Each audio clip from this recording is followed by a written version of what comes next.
John, why do some startups play a zero-sum game? Yeah, I think that's true that they do.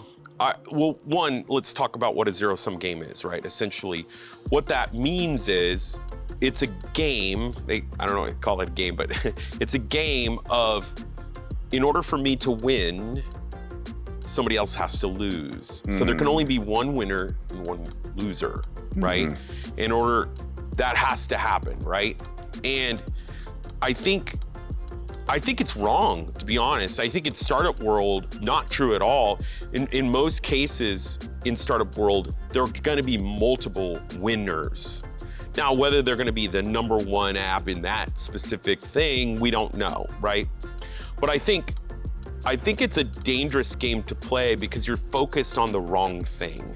It often gets you focused on the competitor and you lose sight of your client, which is the user, right? And I think that's why that term really concerns me when I see people kind of thinking really focused on competitors. Not that you shouldn't do any competitor research, but a lot of times we were taught to do competitor research first when you are working on a new project. And I think it is important to know what the market looks like out there.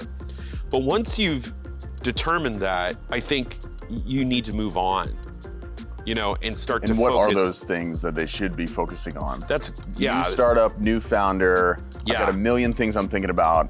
What are a couple things I should be focused on? Really understanding the problem from the user standpoint, to me, is #1. Like, can you put yourself in that position? I always feel like the stuff that we've done the best is because we understood the problem at a deep psychological level. And people often will do very, very small amount of understanding in that area, and they'll just move on to their theory of a solution. Like, even if when you ask a startup, you say, "Hey, what's the problem?" They'll tell you the solution, even though you asked them the problem. By the way, that's the first question I ask every founder that tries to pitch us. Tell me what the problem is first. And are they often, if they go straight to the solution, little key in for people watching, that's my first strike on that founder. That's my first strike.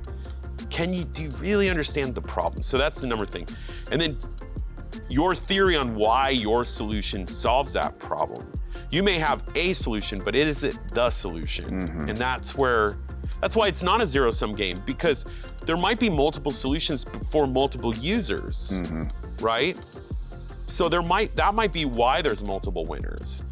Maybe you like Uber cars versus Lyft's cars. I don't know, Yep.